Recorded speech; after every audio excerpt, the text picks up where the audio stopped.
Miser. A miser.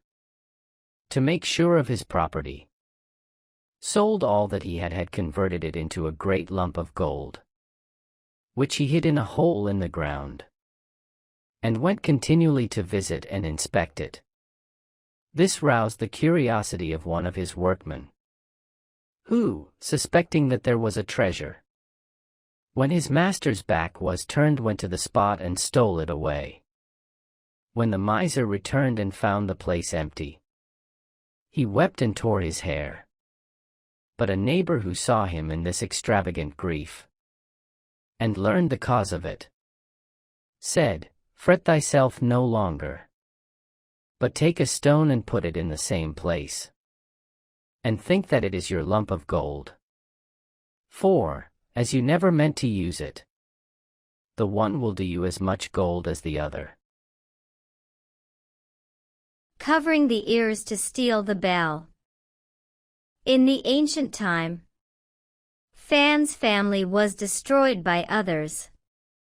So Amun went to Fan's house and tried to steal something.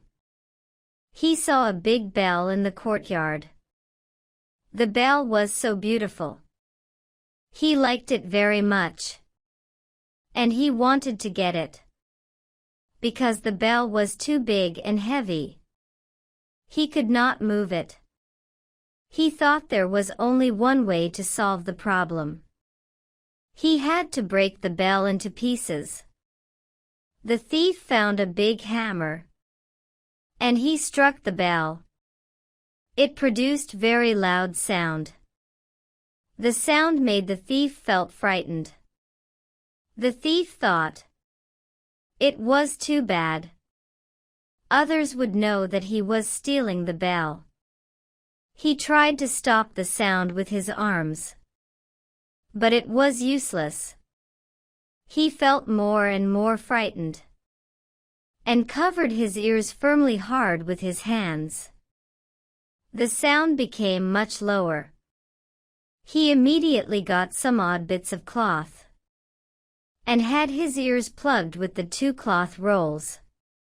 He thought that in this way nobody could hear the sound of the bell. So he struck the bell again. The sound was louder. Many people heard it, and the thief was caught as a result. Checked. The wolf in sheep's clothing. A wolf found great difficulty in getting at the sheep owing to the vigilance of the shepherd and his dogs. But one day, it found the skin of a sheep that had been flayed and thrown aside. So it put it on over its own pelt, and strolled down among the sheep. The lamb that belonged to the sheep, whose skin the wolf was wearing, began to follow the wolf in the sheep's clothing. So, leading the lamb a little apart, he soon made a meal off her.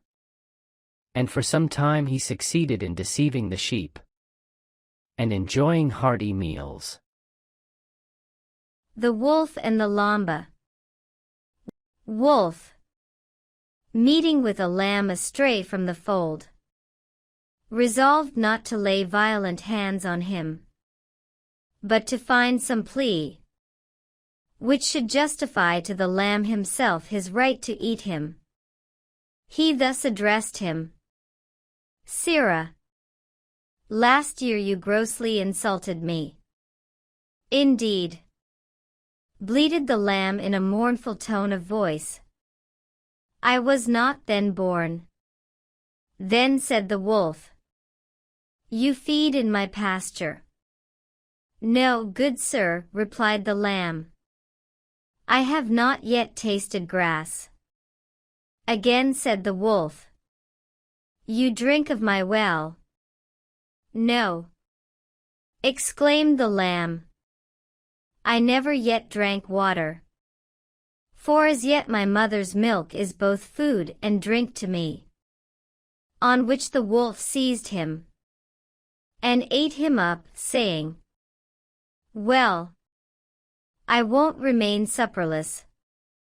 even though you refute every one of my imputations. The Tortoise and the Hare Race.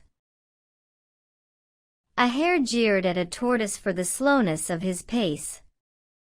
But he laughed and said that he would run against her and beat her any day she would name. "Come on," said the hare. "You will soon see what my feet are made of." So it was agreed that they should start at once. The tortoise went off jogging along, without a moment's stopping, at his usual steady pace. The hare, treating the whole matter very lightly, said he would first take a little nap, and that she should soon overtake the tortoise. Meanwhile, the tortoise plodded on, and the hare, oversleeping herself, arrived at the goal, only to see that the tortoise had got in before her. Shepherd Boy and Wolf. A shepherd boy, who tended his flock not far from a village, used to amuse himself at times in crying out, "Wolf! Wolf!" Twice or thrice his trick succeeded. The whole village came running out to his assistance, when all the return they got was to be laughed at for their pains. At last one day the wolf came indeed. The boy cried out in earnest. But his neighbors, supposing him to be at his old sport, paid no heed to his cries, and the wolf devoured the sheep. Getting the sword by engraving. Long, long ago, there was a swordsman. One day, he went to the boat to get across a river. While the boat was crossing the river, the swordsman's sword dropped into the water. The swordsman was not a bit worried. He stopped and composedly drew a mark on the boat, where the sword was lost. The boatman was very curious, and asked the swordsman, "Why don't you get the sword back?" "Don't worry. I've marked the place at which it dropped. I can get it back after we arrive," answered proudly the swordsman. The Fox and the Crow. A fox once saw a crow fly off with a piece of cheese in its beak and settle on a branch of a tree. "That's for me, as I am a fox," said Master Reynard. And he walked up to the foot of the tree. "Good day, Mistress Crow," he cried.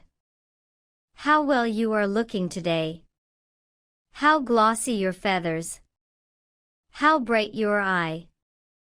I feel sure your voice must surpass that of other birds, just as your figure does. Let me hear but one song from you that I may greet you as the Queen of Birds." The crow lifted up her head and began to caw her best. But the moment she opened her mouth, the piece of cheese fell to the ground, only to be snapped up by Master Fox. "That will do," said he. "That was all I wanted. In exchange for your cheese, I will give you a piece of advice for the future. Do not trust flatterers." Frogs and Cows. An ox, grazing in a swampy meadow, chanced to set his foot among a parcel of young frogs, and crushed nearly the whole brood to death. One that escaped ran off to his mother with the dreadful news. And, "Oh, mother," said he, "it was a beast, such a big 4-footed beast, that did it." "Big," quoth the old frog. "How big? Was it as big?" And she puffed herself out to a great degree. "As big as this?" "Oh," said the little one. A great deal bigger than that. Well, was it so big? And she swelled herself out yet mere. Indeed, mother.